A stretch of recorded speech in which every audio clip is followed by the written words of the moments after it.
نحن ككائنات حية كبشر الهومو، فترة الحضانة تبعنا بقى أطول فترة حضانة من ما بين باقي الحيوانات الأخرى. تقنيا مثل ما ذكرت روبي هلا، هيدا الطفل صح هو طلع من رحم أمه للحياة، لكن هو حرفيا لا يزال قيد البناء، ودماغه ما بينتهي تماما بناؤه كستراكشرينج إلا لتقريبا 25 سنة. وقت اللي نحن بهيدي المسيرة كلياتها، عندي نقطتين. النقطة الأولى، الجينات يلي هي اوريدي شكلت هذا الجسد ال الجسد البيولوجي اوريدي موجود، الكوليكشن تبع الجينات. وبيجينا الشيء الثاني اللي هو كيف هذا الطفل رح يتعرض بمسيرة حياته من لحظة ولادته للفترة كلياتها القادمة. وهي فترة فاندمنتال جوهرية. اي شيء انت عم تاثره او اي شيء انت عم تعمله مع هذا الطفل، انت حرفيا عم تبرمج هذا الطفل او عم تاثر، خليني استعمل هذا التعبير، بالطريقه اللي هذا الفرد رح يتشكل فيها مستقبلا.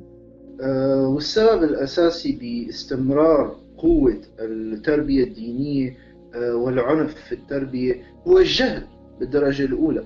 فإذا أنا كأدلت كبالغ كأب كأم ما عندي عقلية نقدية، حياتي مليئة بالخرافات، لأنا لو كنت أنا وصغير أي سؤال بيسألني يا ابني ما بعرف جاوب عنه، وبالتالي بقول له هيك الله بده، أو بشلف أي إجابة تافهة مثل ما كلياتنا بنعرف وكلياتنا تعرضنا لها، او معظمنا يعني نادرين جدا منا الاشخاص اللي يحظوا باباء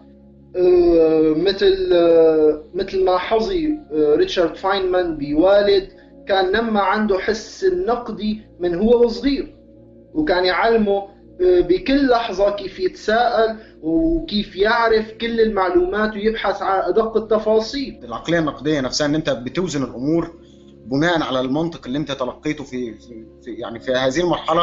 بتعلم برضو الطفل حاجات منطقيه، اللي هو مثلا ما تقربش من النار عشان ما تتلسعش، دي حاجه منطقيه وهو ممكن يجربها بنفسه فيتاكد، فبينمو عنده هذا الجزء من العقليه النقديه. لكن انت بتيجي تدمرها من الناحيه الثانيه لما تعلمه حاجات خياليه ما فيش عليها دليل، فانت بتقول له ما تلمسش النار عشان ما تتلسعش، فلما بيجرب يتلسع بيعرف ان دي حاجه منطقيه، دي هتؤدي للنتيجه دي. لكن بتيجي الناحيه الثانيه تقول له في واحد مش سامعك بس انت بتكلمه، في واحد سامعك بس انت بتسمعوش بس هو موجود، انت بتشوفوش بس هو موجود. في رسول جه وقتل ابنه ومش عارف ايه، ده ابراهيم عايز يقتل ابنه. في رسول كان موجود في الكهف وطلع له عفريت قال له اقرا، قال له ما انا بقارئ. طب هي في اي دليل على الحاجات دي؟ لا ما فيش، هي موجوده كده وهي بتحصل، حصلت لان احنا حكينا لك ان هي حصلت. قتلت فيه العقليه النقديه. بعد كده بيبقى كائن نصف مشوه، عشان كده تلاقي دايما السكيزوفرينيا اللي عند المواطن العربي، اللي هو يعمل حاجه وحاجه على نقيض تماما، فتبقى مش عارف انت ايه السكيزوفرينيا دي جايه منين، ايه تناقض الشخصيه ده. أنا برأيي تربية الأطفال هي أكثر مسؤولية ممكن تناط بأي إنسان، وهاي المشكلة اللي الناس تفكر فيها بالعكس تماما. إنه ما في حدا بيقعد بيقول لك إنه أنا ما عندي، أو أنت روح قول لواحد قل له أنت مالك أهل لأنك تجيب ولد على الحياة. تفضل جود لك، روح لعند أخوك أو لعند أمك أو لعند خالتك أو أختك وقول لهم أنتم مو أهل لأنكم تربوا ولد وتجيبوا ولد. لكن قل له هو نفسه إنه أنت ما رح أخليك تطلع تسوق هي الشاحنة أو هذا الباص لأنه أنت مالك متدرب على هذا الموضوع. فهو على الأغلب يعني إذا كان عقلاني رح يقول لك إيه أكيد أنا بحياتي ما طلعت وسقت لوري، أو أنا ما طلعت وسقت كذا، فأنا ممكن أعمل حادث وإكسيدنت وكذا. علما إنه إذا بنفكر يمكن الاحتمال الضرر اللي هو يعمله في حال فشل بتجربة قيادة الشاحنة أقل بكثير من الضرر اللي ممكن يعمله في حال فشل بتربية طفل. انت ما عندك مشكله انه انا لما اطلع معك بالشاحنه اتاكد انه انت معك شهاده قياده وانه انت بتعرف تسوق الشاحنه، لكن بنفس الوقت ما رح تتقبل مني اقول لك انه انت يمكن لازم تدرس شوي، لازم تتعلم شوي، لازم تتوعى شوي، لازم تفهم انت شو عم تعمل قبل ما تجيب فرد وتنشئ لي بالمجتمع يلي انا وروبي وادم سال كمان رح ننضر منه، احتمال ننضر بسبب حضرتك طريقه تربيتك. ثقافه الشرق الاوسط عموما بتعتمد على التخويف، تخويف الطفل. ولو تشوف القرى والارياف في مصر مثلا، تلاقي ان الناس بيخوفوا اطفالهم عشان يعني عايز يمنع الطفل ان هو يعمل حاجه، فبيخوفوا باي حاجه حواليه، لدرجه ان هم اخترعوا شخصيات زي امنا الغوله، ابو رجل مسلوخه، ابو مش عارف ايه، العفريت هيطلع لك، اوضه الفيران. فالتخويف هو حجر اساسي في بناء شخصيه الطفل. والاثار طبعا موضوع النار جهنم ده، لان بيبدع الاهل وهم بيربوا الطفل في تصوير مدى بشاعه نار جهنم ومدى بشاعه التعذيب الذي سيتلقاه الطفل اذا مثلا كذب على ابوه، او ما سمعش الكلام، او ما شربش اللبن، او ما راحش المدرسه، او ما عملش الواجب، او ايا كان اللي انت عايز تخلي الطفل يعمله يعني. فالنتيجه ان انت بيبقى عندك شخص اولا جبان ومرتعش، ما يقدرش، ما بيعملش حاجه من نفسه عشان هو عايز يعملها، دايما بيعملها عشان هو خايف منها. علموهم الصلاه لسبع واضربوهم عليها العشر. نفس الكلام بتاع سليمان، نفس الكلام بتاع سفر الامثال، اضرب الطفل. هو ده اللي عندك؟ لا، واللي هو بتضربه عشان ايه مثلا؟ يعني التاني سابها مفتوحه كده، اللي هو ادبه، سابها مفتوحه، ها ادبه. لا، ده انت بتضربه عشان حاجه واحده، الصلاه. صلاه ايه وخرا ايه؟ صلاه ايه اللي هتعلم عيل عنده 7 سنين صلاه ايه وخرا ايه؟ تلاقي الناس دي بيعاملوا الاطفال بنفس الطريقه اللي الههم وانبيائهم وكتبهم عملت بيها الاطفال، اللي هو ايه؟ الطفل ده بيعتبروه من ممتلكاتهم، يعلموه اللي على مزاجهم، يخلوه يعمل اللي يعجبهم، يحفظوه افكار على مزاج ميتين ابوهم، من غير لا تلاقي مثلا العيال اليهود المساكين واقفين مش عارف قاعدين يقولوا الصلوات وماسكين شمع وبتاع. طب ده فاهم ايه؟ لا هو كده. العيال المسيحيين المساكين يمسكوا العيل يلبسوه شماس في الكنيسه، لا وايه؟ ده بيقعدوا يغسلوا مخ العيل. انا لما كنت طفل كان العيال الاطفال بيتباهوا على بعض مين الشماس، واللي حافظ له لحنين ولا حاجه بيقولهم، العيال تبص له ببصه ايه؟ اللي هو واو انت شماس. ايه شماس دي يعني؟ ما ايه يعني؟ بيعمل ايه يعني؟ لما كنت حافظ لي لحنين كنت اقف ادندن كده لحن مثلا، العيال اللي حواليا يقول لي ايه ده يا كابتن انت شماس؟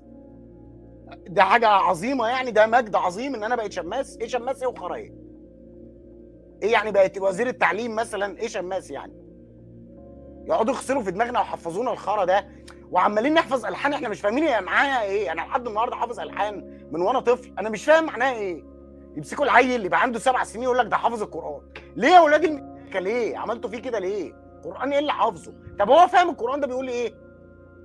يعني العيل اللي عنده 7 سنين ده قاعد يقول زوجناكها ولما قضى زيد منها وطرا زوجناكها، هو فاهم يعني ايه وطر؟ ولا فاهم يعني ايه زوجناكها؟ انكحوا ما طاب لكم من النساء. ده عيل عنده 7 سنين قاعد يقول انكحوا ما طاب لكم من النساء مثنى وثلاث ورباع. ده كلام تحفظوه للعيال؟ ده مش اغتصاب للطفوله؟ اما تقول لهم في واحد طالع على بغل وما اعرفش راح فين وبتاع، وتقف تصلي وتقعد تعمل الحركات البهلوانيه دي، ويا اما تضربه، ده مش اغتصاب للطفوله؟ ولا يقول كواعب اترابا مثلا؟ ولا يقول عتل بعد ذلك زنيم؟ تخيل انت طفل عنده 7 سنين حافظ عتل بعد ذلك زنيم. ما تقول حاجه مفيده يا عم، ما تقول حاجه مفيده للطفل ده. عرف الناس ايه حقوق الطفل ده، ايه حقوقه على امه، ايه حقوقه على ابوه، ايه حقوقه على المجتمع اللي هو فيه. حقه في التعليم، حقه في الاكل والشرب، حقه في اللبس، حقه في بيئه محترمه، بيئه هاديه، حقه في المعامله الكويسه. لا، علموهم الصلاه السبع واضربوهم عليها العشر.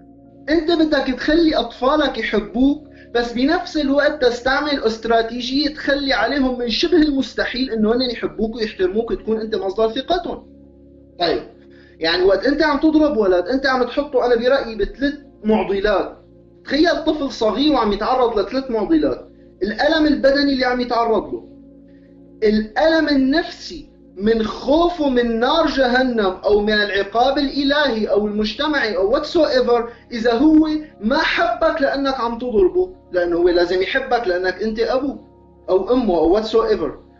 الاذى الثالث انه هو مضطر يتظاهر بانه هو عم يحبك وينسى الضرب الاذى اللي انت عملته فيه. وكلياتنا بنتذكر انه كنا ناكل القتل وبعد منا لازم تقوم تبوس ابوك او تبوس امك بعد ما هو ضربك وتعتذر منه وهو بيكون قتلك وداميك. يمكن جميع الدراسات اللي اتعملت على موضوع الضرب، هل الضرب مفيد ولا مش مفيد؟ مفيش اي دراسة قالت ان الضرب مفيد على الاطلاق. الضرب اولا بإهانة نفسية للطفل، ثانيا صدمه من الطفل بيتصدم فيك، لان الطفل شايفك انت مثلا كابوه، شايفك مثل اعلى، شايفك مصدر الرعايه، مصدر الغذاء، مصدر الحياه بالنسبه له، فمتوقع منك كل خير طول الوقت. لما بتضربه بيتصدم فيك، حتى ممكن ما يكونش مركز ايه المشكله اللي انت بتضربه عليها، قد ما بيبقى مصدوم يعني يصعق ان ازاي الكيان الكبير ده اللي انا بحبه جدا بيعتدي عليا او بيؤلمني بهذه الطريقه. فحتى الحاجه اللي انت عايز توصلها له ان ما تعملش كده مثلا، كده غلط، ما بتوصلوش، لان هو في هذه الحاله الادرينالين بيعلى جدا، وبيبقى كل اللي بيفكر فيه ان انا عايز اتجنب هذا الالم، وفي نفس الوقت انا عندي صدمه رهيبه ازاي هذا الشخص اللي انا بحبه جدا ومستني منه كل خير بيسبب لي الم بدني او الم نفسي.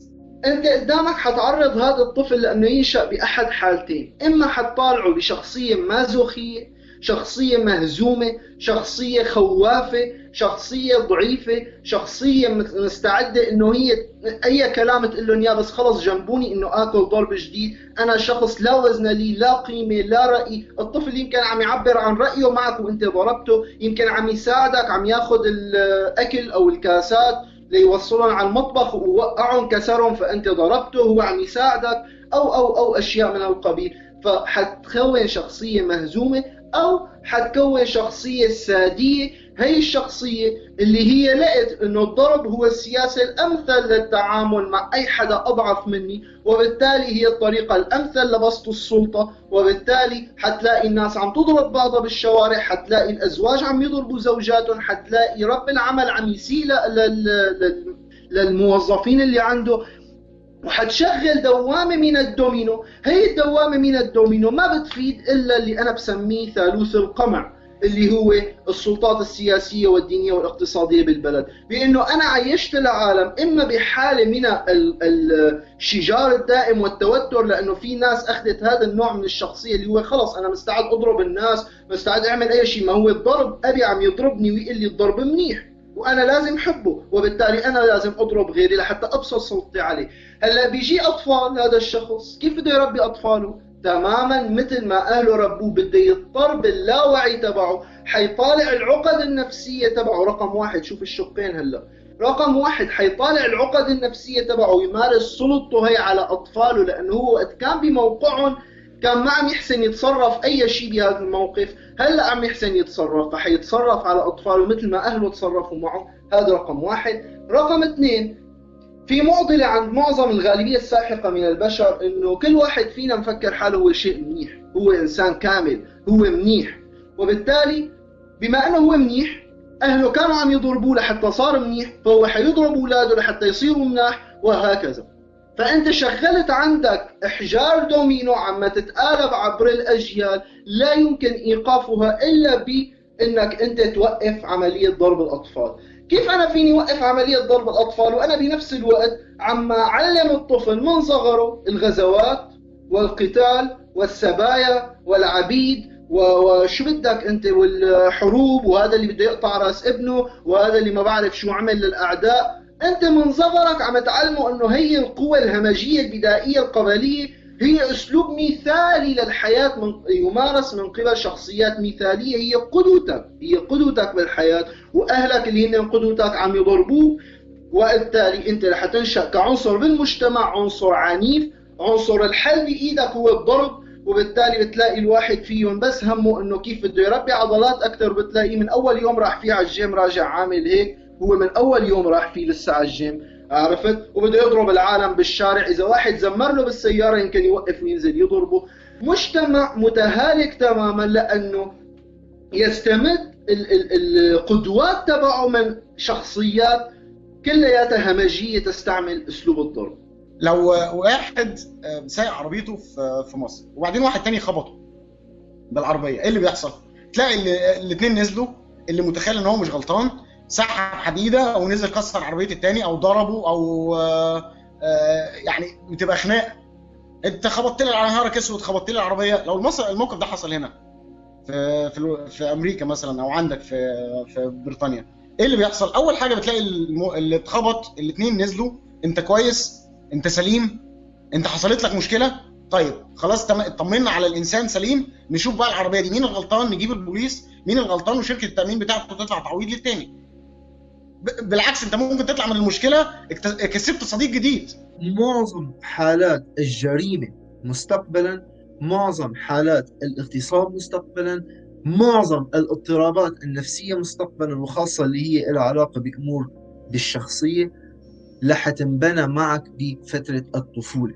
حتلاقي حدا عم يغتصب حدا، حتسأله، حتبحث، حتلاقي هو تعرض لمشكلة بالطفولة بالحالة العامة. حتلاقي حدا عنده شخصية معادية للمجتمع، شخصية نرجسية، شخصية كذا، شخصية كذا، حتلاقي عنده السبب أساسي بالطفولة.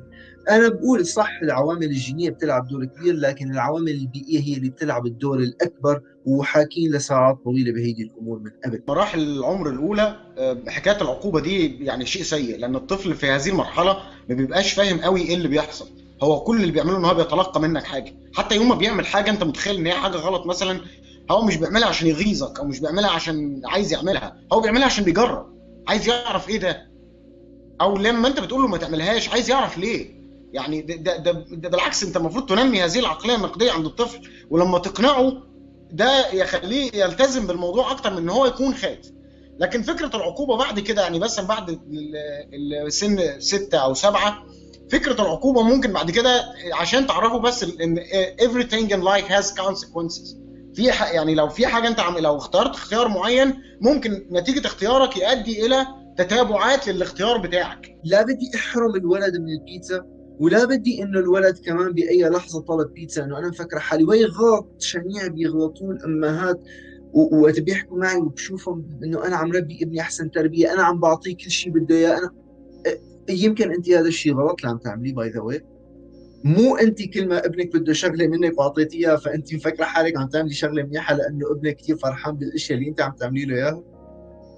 يمكن شغله غلط، يمكن انت عم تطالعي الولد انه هذا الولد وقت اللي حيكبر وينصدم بالواقع حيلاقي انه الحياه ما رح تعطيه كل شيء بده اياه، وكان لازم انت تبرمجيه من طفولته على انه هو يعرف انه في ليميتس معين، لانه انا شو الاشياء اللي ممكن اطلبها ولاقيها بهيدي الحياه، وشو الاشياء اللي ممكن اطلبها وما اخذها من هيدي الحياه. فكرتي بهذا الموضوع؟ مو انت فرحانه بحالك انه انا عم بقطع عن تمي مشان طعمي ابني شوكولا لانه هو كثير عم يشتهيها، او لحتى اجيب له، او لحتى ده. يمكن انت لازم تفكري انه ابنك لازم يعرف انه الحياه مش دائما بتعطيه كل الاشياء اللي هو بيحلم فيها او بيطلبها او زي ما انت عايز تجيب طفل، اتعلم هتربي الطفل ازاي. انت كون ان انت جبت طفل للحياه دي مسؤوليه انت، ومش مسؤوليتك ان انت توكله وتشربه بس، انت مسؤوليتك كمان ان انت تطلعه فرد صالح في المجتمع. فمسؤولية على عاتقك أساسية إن أنت تعلم نفسك إزاي تربي هذا الطفل. نفهم شوي، ندرس شوي، نطلع شوي، نعرف كيف بدي يتعامل مع هذا الطفل. حاجة نكرر ببلاها كلمة لحيربى هذا الطفل مثل ما نحن ربينا، ومثل ما عم يربوا كل الأولاد اللي حوالينا، ومثل ما ربي آبائنا، ومثل ما ربيوا كذا. حاجة نضل عم نردد هيدي الكلمة. خلينا بقى نترقى. إذا نحن فعلا مهتمين بمصلحة أبنائنا بالدرجة الأولى، لازم نكون أكثر يعني نتحمل مسؤوليتهم بشكل أكبر، وما نتعامل مع الموضوع هيك بهيدي السذاجة والسطحية اللي عم تنطرح من قبل البعض، واللي لليوم الكثيرين عم يتعاملوا معنا فيها. اللي احنا يا أما عم ننشئ شخص رح يكون سعيد بحياته ويجعل أشخاص آخرين سعداء، يعيش حياة جميلة تستحق أن تعاش، ويجعل حيوات الآخرين تستحق أن تعاش، أو نحن رح نعمل شخص معاكس يعيش حياة مقرفة، يتمنى الموت بكل لحظة، ويمكن ينتحر، ويمكن يتسبب بأذية غيره وأذية الآخرين، كاره لنفسه، كاره للمجتمع، وإلى آخره.